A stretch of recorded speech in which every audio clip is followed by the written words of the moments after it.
Morning. My name is Dr. Sam Hay and I'm your lecturer for EDU121 Critical Thinking for Effective Learning, and I'm looking forward to working with you in the weeks ahead. I do apologise for difficulties that some had getting onto the Zoom link in the second week, as the link appeared to be broken. But this has been fixed, we think, and thank you for those who messaged me. Please message further if the other links or other materials don't work out, and we can work on fixing that. The weekly Zoom meetings can be found using the hyperlink on the Moodle page. And if the hyperlink doesn't work, we encourage you to cut and paste this link or the meeting ID. I'm excited to be journeying with you as we embark on this semester, and I'm keen to work with you on questions and ideas about critical thinking that you can apply in the classroom, in your own lives and thinking, and also in analysis and preparation and teaching of students and working with others.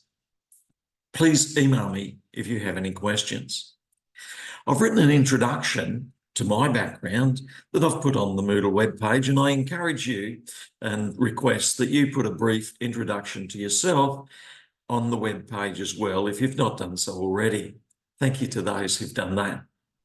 I encourage you to read through the hyperlinked document, EDU121 Critical Thinking for Effective Learning student handout on the Moodle web page for some details about what we'll cover each week and the readings, and also what's required as activities for each week. This document also has some details about what's required for the 3 assessment items, including the weekly forum posts and assessment 2 and 3 essays. It also includes an assessment marking criteria rubric for each assessment task that you'll find useful. I've prepared a video for each of the assessments that you're able to view and gain further insights into what is required for each of these tasks. With the weekly forum posts, I encourage you to post there if you've not done so already, and there's a video giving some details on that. And a big thank you to those who've posted their forum posts, particularly for week 1, and week 2 should be able to be posted from now onwards.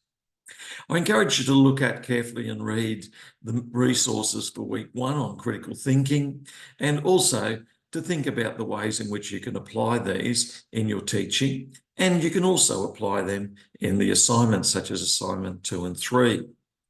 A video for week 2 on the ancient Greeks will introduce you to the views of Plato, who puts an emphasis on God-given forms that are behind the order that we see in the natural world. So as we see in mathematics, where we've got 2 + 2 = 4, it's the same wherever you go around the world. So there must be some sort of mathematical form behind what we see all around us. And we could see that in geometry with the ideal circle or triangle or other shapes. And we could see it in philosophy and the logic that we see all around us. It doesn't change from one part of the world to another. We could see it in ethics, which doesn't change in terms of good and doing the good from one part of the world to another, even though there are some cultural differences in the way that's expressed.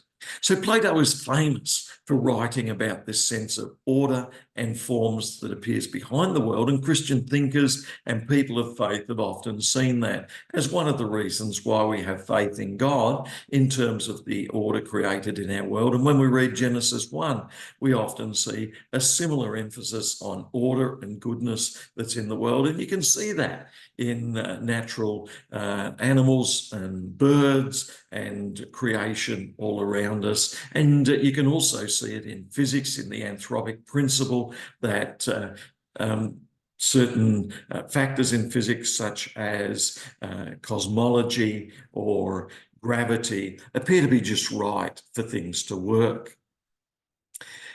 When you come to look at Aristotle, he had some suspicious about grand ideas and about the unseen and about mathematics, and Aristotle placed an emphasis on direct observation of that which we could see and measure.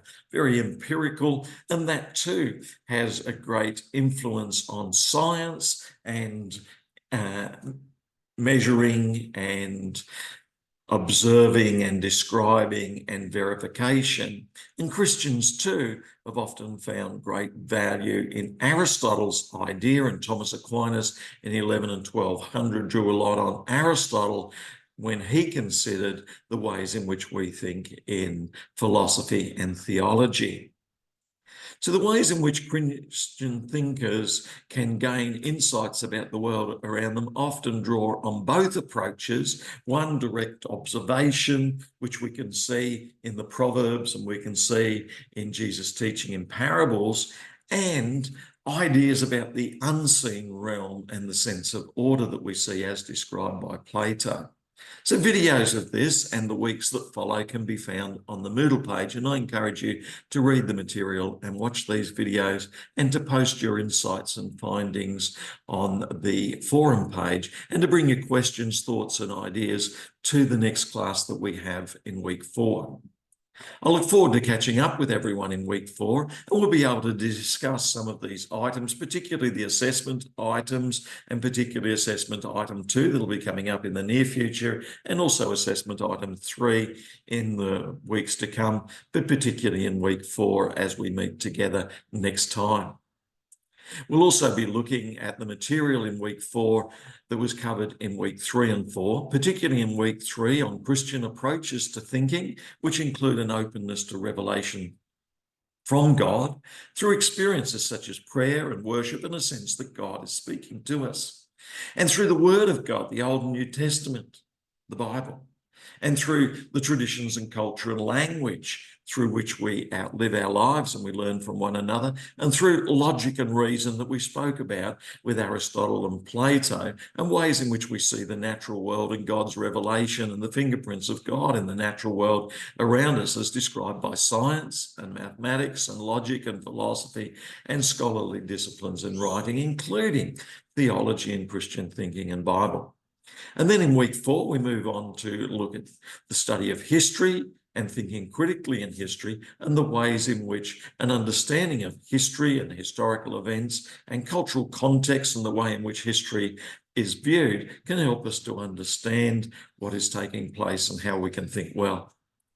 This has just been a brief introduction to what has been covered and will be covered in the weeks ahead. And I encourage you to get in touch if you have any questions. And I look forward to meeting with you in week 4 and in the even weeks 6, 8, 10 and 12 to follow.